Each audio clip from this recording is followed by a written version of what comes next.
Hello ನಮಸ್ತೆ. ಈ ರಾಘವೇಂದ್ರ ಹೆಗಡೆ ಅವರು ಈ ಫಾಲ್ಸ್ ಅಲಿಗೇಷನ್ ಮಾಡಿದ್ದಾರೆ ನಮ್ಮ ಮೇಲೆ.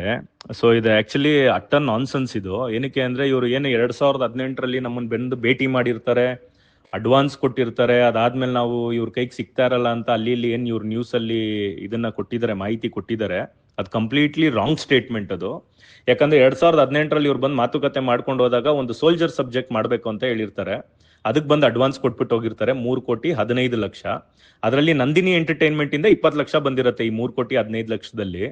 ಈ 20 ಲಕ್ಷ ಬಂದು ವಾಪಸ್ ಹೋಗಿರತ್ತೆ. ಏನೋ ಇವ್ರದ್ದು ಆಮೇಲೆ ನಂದಿನಿ ಎಂಟರ್ಟೈನ್ಮೆಂಟ್ ಅವ್ರದ್ದು ಏನೋ ಇಶ್ಯೂ ಆದಾಗ ಈ 20 ಲಕ್ಷ ಬಂದ್ಬಿಟ್ಟು ತಿರ್ಗಾ ವಾಪಸ್ ಹೋಗಿರತ್ತೆ. 2,90,00,000 ನಾವು ನಮ್ಮ ಕಡೆಯಿಂದ ಅವ್ರ ಕಡೆಯಿಂದ ನಾವು ಅಡ್ವಾನ್ಸ್ ನ ರಿಸೀವ್ ಮಾಡಿರ್ತೀವಿ. ಅದಕ್ಕೆ ನಾವು ಅವ್ರಿಗೆ ಒಂದು ಪ್ರಾಜೆಕ್ಟ್ ನ ಮಾಡ್ಕೊಡ್ಬೇಕಾಗತ್ತೆ. ಅದು ಸೋಲ್ಜರ್ ಸಬ್ಜೆಕ್ಟ್ ಅಂತ ಹೇಳಿರ್ತಾರೆ. ಕತೆ ರೆಡಿ ಮಾಡ್ಕೊಂಡು ಬಂದು ಸಿಗ್ತೀನಿ, ಒಂದು 3 months ಅಲ್ಲಿ ಬಂದು ಸಿಗ್ತೀನಿ ಅಂತ ಹೇಳಿರ್ತಾರೆ. ಎವ್ರಿ 3 months ನಾವು ಫೋನ್ ಮಾಡಿದಾಗ, ಹೀರೋ ಸರ್ ಟೀಮ್ ಕಡೆಯಿಂದ ಫೋನ್ ಮಾಡಿ ಮಾತುಕತೆ ಮಾಡಿದಾಗ ರೆಡಿ ಆಗ್ತಾ ಇದೆ, ನಾನು ಮುಂಬೈಯಲ್ಲಿ ಅದೇ ಯಾವುದೋ ಒಂದು ಶನಿ ಅಂತ ಯಾವುದೋ ಸೀರಿಯಲ್ ಮಾಡ್ತಾ ಇದ್ದೀನಿ, ಅದ್ರಲ್ಲಿ ಸ್ವಲ್ಪ ಬಿಸಿ ಇದ್ದೀನಿ, ನಾನು ಮಾಡ್ತಾ ಇದ್ದೀನಿ, ಕಳಿಸ್ತೀನಿ ಅಂತ ಹೇಳಿ 3 years 4 years 5 years ಆತರ ಡ್ರ್ಯಾಗ್ ಮಾಡ್ಕೊಂಡು ಫಸ್ಟ್ ಹಾಫ್ನ ಒಂದು 4.5 ವರ್ಷ ಆದ್ಮೇಲೆ ಅವರು ಫಸ್ಟ್ ಹಾಫ್ನ ಕಳಿಸ್ಕೊಡ್ತಾರೆ ಮೇಲಲ್ಲಿ. ಅದನ್ನು ಅಕ್ಯುರೇಟ್ ಆಗಿ ಇರಲ್ಲ, ಅದರಲ್ಲೂ ಸ್ವಲ್ಪ ಚೇಂಜಸ್ ಇದೆ ಅಂತ ಹೇಳ್ತಾರೆ. ಸೆಕೆಂಡ್ ಹಾಫ್ ನಾವು ಎಷ್ಟು ಫಾಲೋ ಅಪ್ ಮಾಡಿದ್ರು ಬರಲ್ಲ. ಆಮೇಲೆ ಇವ್ರ ಜೊತೆ ನಮ್ಮ ಸಂಬಂಧ ಏನೋ ಮಧ್ಯದಲ್ಲಿ ನಿಂತಿಲ್ಲ, ಇವ್ರ ಜೊತೆ ನಾವು ಮಾತುಕತೆ ಮಾಡಲ್ಲ ಅಂತ ಅಲ್ಲ. Every 3 months once 2 months once ಇವ್ರಿಗೊಬ್ಬ ಹುಡುಗ ಕೋಆರ್ಡಿನೇಟರ್ ಇರ್ತಾನೆ, ಕುಮಾರ್ ಅಂತ. ಅವ್ನ ನಮ್ಮ ಹತ್ರ ಮಾತಾಡಿ ಎಲ್ಲಿದ್ದಾರೆ ಹೀರೋ ಸರ್ ಮೀಟ್ ಮಾಡ್ಬೇಕು ಅಂದಾಗ ಪ್ರತಿ ಸತಿ ಶೂಟಿಂಗ್ ಸ್ಪಾಟ್ಗೆ ಬರ್ತಾರೆ, ಮನೆಗೆ ಬರ್ತಾರೆ. ಕತೆ ಬಗ್ಗೆ ಡಿಸ್ಕಸ್ ಮಾಡಿದಾಗ, ಇಲ್ಲ ಸರ್ ಸ್ವಲ್ಪ ಬಿಸಿ ಇದ್ದೀನಿ ಮುಂಬೈಯಲ್ಲಿ, ಬೇರೆ ಬೇರೆ ಸೀರಿಯಲ್ಸ್ ಎಲ್ಲ ಒಪ್ಕೊಂಡಿದ್ದೀನಿ, ಅದು ಇದು ಮಾಡ್ತಾ ಇದ್ದೀನಿ, ಸ್ವಲ್ಪ ಬಿಸಿ ಇದ್ದೀನಿ, ರೆಡಿ ಮಾಡ್ತಾ ಇದ್ದೀನಿ ಅಂತೆಲ್ಲ ಹೇಳಿ ಬಂದು ಮಾತಾಡ್ಕೊಂಡು ಹೋಗ್ತಾ ಇರ್ತಾರೆ. ಅದಾದ್ಮೇಲೆ ಒನ್ ಪಾಯಿಂಟ್ ಆಫ್ ಟೈಮ್ ಅಲ್ಲಿ, ರೀಸೆಂಟ್ ಟೈಮ್ಸ್ ಅಲ್ಲಿ ಒಂದ್ಸತಿ ಬರ್ತಾರೆ, ಬಂದು ಹೇಳ್ತಾರೆ, ಸರ್ ಇದು ಸೋಲ್ಜರ್ ಸಬ್ಜೆಕ್ಟ್ ಮಾಡೋದಕ್ಕಾಗಲ್ಲ, ಬಜೆಟ್ ತುಂಬಾ ಜಾಸ್ತಿ ಇದೆ, ಆಮೇಲೆ ಮಾಡೋದಾದ್ರೂ ನಾವು ಕನ್ನಡದಲ್ಲಿ ಮಾಡೋದು ಬೇಡ, ಯಾಕಂದ್ರೆ ಕನ್ನಡದಲ್ಲಿ ಮಾಡಿದ್ರೆ ಸ್ಯಾಟಲೈಟು ಡಿಜಿಟಲ್ ಯಾವುದು ಬಿಸ್ನೆಸ್ ಆಗ್ತಾ ಇಲ್ಲ, ನಾನು ಅದಕ್ಕೆ ಆಫೀಸ್ನು ಮುಂಬೈಯಲ್ಲಿ ಮಾಡ್ಕೊಂಡು ನಾನು ಕೂತಿದ್ದೀನಿ, ಅಲ್ಲಿಂದಾನೇ ನಾವು ಮಾಡಿದ್ರೆ ಹಿಂದಿ ಸ್ಟ್ರೈಟ್ ಮಾಡೋಣ, ಇಲ್ಲ ತೆಲುಗುಲ್ ಮಾಡ್ಬಿಡೋಣ, ಅಲ್ಲಿ ಮಾಡಾದ್ಮೇಲೆ ಬೇಕಾದ್ರೆ ಕನ್ನಡಕ್ಕೆ ಡಬ್ ಮಾಡ್ಕೊಳ್ಳೋಣ ಅಂತಾರೆ. ಹೀರೋ ಸರ್ ಒಪ್ಕೊಳ್ಳಲ್ಲ. ಅದಕ್ಕೆ ಹೇಳ್ತಾರೆ, ಹೆಂಗದು ಸಡನ್ ಆಗಿ ನೀವು ಕನ್ನಡದಲ್ಲಿ ಮಾಡ್ತೀನಿ ನೋಡಿ ಬೇರೆ ಭಾಷೆ ಅಂದ್ರೆ ಹಂಗಾಗಲ್ಲ. ಸಬ್ಜೆಕ್ಟ್ ಚೆನ್ನಾಗಿದೆ, ಸಬ್ಜೆಕ್ಟ್ ಚೆನ್ನಾಗಿ ಮಾಡಿದ್ರೆ ಡೆಫಿನೆಟ್ಲಿ ಎಲ್ಲಾರನ್ನು ಪ್ರಾಜೆಕ್ಟ್ ನ ಓಕೆ ಮಾಡ್ತಾರೆ, ವ್ಯಾಪಾರ ಆಗತ್ತೆ, ಕಾನ್ಫಿಡೆನ್ಸ್ ಅಲ್ಲಿ ಮಾಡೋಣ ಬನ್ನಿ ಅಂದಾಗ, ಇಲ್ಲ ಸರ್ ಅದು ಬಜೆಟ್ ಜಾಸ್ತಿ ಆಗುತ್ತೆ, ನಾನು ಹೇಳೋದು ಕೇಳಿ ಅಂತಾರೆ. ಆ ಟೈಮಲ್ಲಿ ನಾವು ಮಧ್ಯದಲ್ಲಿ ಅವ್ರಿಗೆ ಹೇಳ್ತೀವಿ, ಓಕೆ ನಿಮ್ಗೆ ಈ ಸಬ್ಜೆಕ್ಟ್ ನೀವು ಮಾಡಕ್ ಆಗಲ್ಲ ಅಂತ ಇಷ್ಟು ವರ್ಷ ತಗೊಂತ ಏನ್ ಮಾಡ್ಬೇಕಂತ ಇದ್ರೆ, ಸರ್ ನಿಮ್ಮ ಹತ್ರನೇ ಯಾರಾದ್ರೂ ಡೈರೆಕ್ಟರ್ಸ್ ಇಲ್ಲ ರೈಟರ್ಸ್ ಇದ್ರೆ ಹೇಳಿ ಅಂದಾಗ, ನಾವು ಇಲ್ಲ ನಮ್ಮ ಹತ್ರ ಒಬ್ರು ರೈಟರ್ ಇದ್ದಾರೆ ಅಂತ ನಾವು ಒಬ್ರು ರೈಟರ್ನು ಅವ್ರು ಕೊಟ್ಟಿರ್ತೀವಿ. ಅವ್ರನ್ನ ಕರೆಸ್ಕೊಂಡೆಲ್ಲ ಕೆಲಸ ಎಲ್ಲ ಮಾಡ್ತಾ ಇರ್ತಾರೆ.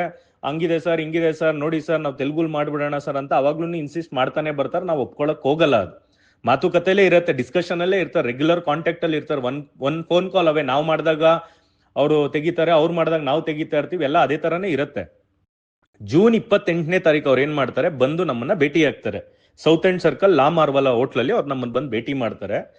ಭೇಟಿ ಮಾಡ್ಬಿಟ್ಟು ಹೇಳ್ತಾರೆ, ಸರ್ ದಯವಿಟ್ಟು ಅರ್ಥ ಮಾಡ್ಕೊಳ್ಳಿ, ನಾವು ಮಾಡಿದ್ರೆ ಇದನ್ನ ತೆಲುಗು ಸ್ಟ್ರೈಟ್ ಮಾಡೋಣ ಇವಾಗ ಈ ಕತೆನ ಇಟ್ಕೊಂಡು, ನಾವು ಕನ್ನಡದಲ್ಲಿ ಮಾಡೋದ್ ಬೇಡ ಅನ್ನೋದನ್ನ ಹೇಳ್ತಾರೆ. ನಾವ್ ಹೇಳ್ತೀವಿ, ಏನಕ್ಕೆ ಕನ್ನಡದಲ್ಲಿ ಮಾಡೋದ್ ಬೇಡ ಅಂದ್ರೆ ಅದ್ರದ್ದು ಆರ್ಗ್ಯುಮೆಂಟ್ ಅಲ್ಲಿ ಇರ್ತಾರೆ. ಹೀರೋ ಸರ್ ಒಪ್ಕೊಳ್ಳಲ್ಲ, ಇಲ್ಲ ನಾವು ಕನ್ನಡದಲ್ಲೇ ಮಾಡ್ತಾ ಇದೀವಿ ಅಂದಾಗ ಇವ್ರು ಆಯ್ತು ಸರ್ ಓಕೆ ಸರ್ ಅಂತೆಲ್ಲ ಹೇಳಿ, ಆಮೇಲೆ ಸರ್ ಅದೇ ಅಕ್ಟೋಬರ್ ಇಂದ ಡೇಟ್ಸ್ ಬೇಕು ಸರ್ ಅಂತ ಹೇಳ್ತಾರೆ ನಮ್ಗೆ.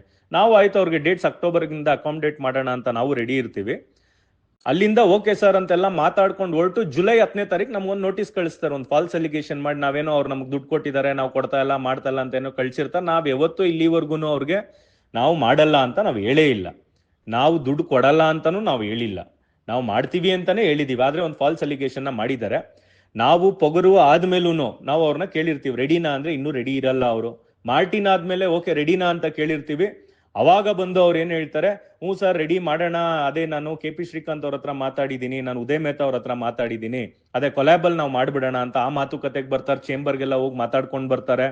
ಅದಾದ್ಮೇಲೆ ನಾವು ಅವಾಗ್ಲೂ ಓಕೆ ಅಂತ ಹೇಳಿದಾಗ, ಇಲ್ಲ ಬಜೆಟ್ ಅಲ್ಲಿ ಮಾಡಕ್ಕಾಗಲ್ಲ, ಪ್ರೊಡ್ಯೂಸರ್ ಹೇಳೋ ಇದ್ರಲ್ಲಿ ಅಂತ ನಮ್ಮ ಹತ್ರ ಒಂದ್ ಹೇಳ್ತಾರೆ, ಪ್ರೊಡ್ಯೂಸರ್ಗಳ ಹತ್ರ ಒಂದ್ ಹೇಳಿ ಅವಾಗ್ಲೂ ಹಿಂದೆ ಹೋಗ್ತಾರೆ, ಮಾಡಲ್ಲ. ಅದಾದ್ಮೇಲೆ ತಿರ್ಗಾ ಇದ್ಯಾವುದೋ ಹೊಸ ಕತೆಗೆ ಬಂದ್ ಮಾಡ್ತೀನಿ, ತೆಲುಗುಲ್ ಮಾಡೋಣ ಅದು ಇದು ಅಂತೆಲ್ಲ ಹೇಳ್ತಾರೆ.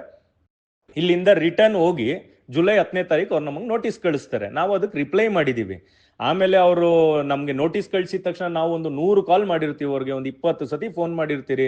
ಹೀರೋ ಸರ್ ಮಾಡಿರ್ತಾರೆ, ನಾವು ಮಾಡಿರ್ತೀವಿ, ಯಾರು ಮಾಡಿದ್ರು ಫೋನಿಗೆ ರೆಸ್ಪಾಂಡ್ ಮಾಡಲ್ಲ. ಅವ್ರ ಹುಡುಗ ಯಾರು ಕುಮಾರ್ ಅಂತ ಅಲ್ಲಿ ಕೋಆರ್ಡಿನೇಟರ್ ಒಬ್ಬ ಇರ್ತಾನೆ, ಅವನಿಗೆ ನಾವೇನ್ ಫೋನ್ ಮಾಡಿ ಕೇಳ್ತೀವಿ, ಅಯ್ಯೋ ನನ್ಗೆ ಇದ್ರ ಬಗ್ಗೆ ಗೊತ್ತೇ ಇಲ್ಲ, ನಾಲೆಜೇ ಇಲ್ಲ, ನಾನ್ ಫೋನ್ ಮಾಡಿದ್ರು ತೆಗಿತಾ ಇಲ್ಲ ಅಂತ ಹೇಳ್ತಾರೆ. ನಾನ್ ಫೋನ್ ಮಾಡಿದಾಗ 10 ಮೆಸೇಜ್ ಮಾಡಿದ್ದಾರೆ, ನಾನು ಇದರಲ್ಲಿ ಇದ್ದೀನಿ, ಸೋನಿ ಅವ್ರ ಜೊತೆ ಮೀಟಿಂಗ್ ಅಲ್ಲಿ ಇದ್ದೀನಿ, ಮಾಡ್ತೀನಿ ಅಂತ ಬೇಕಂತಾನೆ ಕಾಲ್ಸ್ ನ ಅವಾಯ್ಡ್ ಮಾಡ್ತಾರೆ. ಅವತ್ತಿಂದ ಇಲ್ಲಿವರೆಗೂ ಅವ್ರು ನಾವು ಡೈರೆಕ್ಟ್ ಆಗಿ ಬಂದು ಕುತ್ಕೊಳ್ಳಿ ಮಾತಾಡಿ ಅಂದ್ರು ಅವ್ರು ಬರ್ತಾ ಇಲ್ಲ, ಫೋನ್ ಕಾಲ್ಗೂ ಸಿಗ್ತಾ ಇಲ್ಲ. ಆದ್ರೆ ಇದು ನಮ್ಗೆ ಕ್ಲಿಯರ್ಲಿ ಗೊತ್ತಾಗತ್ತೆ, ಇದೊಂದು ಪಕ್ಕಾ ಫಾಲ್ಸ್ ಅಲಿಗೇಷನ್ ಮಾಡಿರೋದು, ಬೇಕಂತಾನೆ ಇದು ಫಾಲ್ಸ್ ಅಲಿಗೇಷನ್ ಮಾಡಿರೋದು. ಇದರಿಂದ ಯಾರಿಗೂ ಉಪಯೋಗ ಇಲ್ಲ. ಕುತ್ಕೊಂಡು ಮಾತಾಡಿದ್ರೆ ಬಗೆಹರಿಯುವಂತ ವಿಷಯನ ತಗೊಂಡೋಗಿ ಕೋರ್ಟ್ಗೆ ಹಾಕೊಂಡು ಅವ್ರನ್ನೇ ಸುಮ್ಮನೆ ಟೈಮ್ ವೇಸ್ಟ್ ಮಾಡ್ತಾ ಇದ್ದಾರೆ. ಇದು ಅವ್ರು ಏನ್ ಕೋರ್ಟ್ ಕಡೆಯಿಂದ ನಮ್ಗೆ ಅಲ್ಲಿ ಅಡ್ವೊಕೇಟ್ ಕೌನ್ಸಿಲ್ ಇಂದ ಏನ್ ನೋಟಿಸ್ ಕಳಿಸ್ಯಾರ, ಅದಕ್ಕೂ ನಾವು ನಮ್ಮ ಅಡ್ವೊಕೇಟ್ಸ್ ಟೀಮ್ ಇಂದ ನಾವು ಅವ್ರಿಗೆ ರಿಪ್ಲೈ ಮಾಡಿದೀವಿ. ಸೊ ಇದೇನೇ ಇದ್ರು ನ್ಯಾಯ ಎಲ್ಲ ಕೋರ್ಟ್ ಅಲ್ಲಿ ಇತ್ಯರ್ಥ ಆಗತ್ತೆ. ಏನಾದ್ರೂ ನಿಮ್ಗೆ ಫರ್ದರ್ ಏನಾದ್ರೂ ನಿಮ್ಗೆ ಇದ್ರ ಬಗ್ಗೆ ಡೀಟೇಲ್ಸ್ ಬೇಕಂದ್ರೆ ನಾನು 1 ಫೋನ್ ಕಾಲ್ ಅವೇ, ಯಾರು ಬೇಕಾದ್ರೂ ನನ್ಗೆ ಕಾಲ್ ಮಾಡಿ.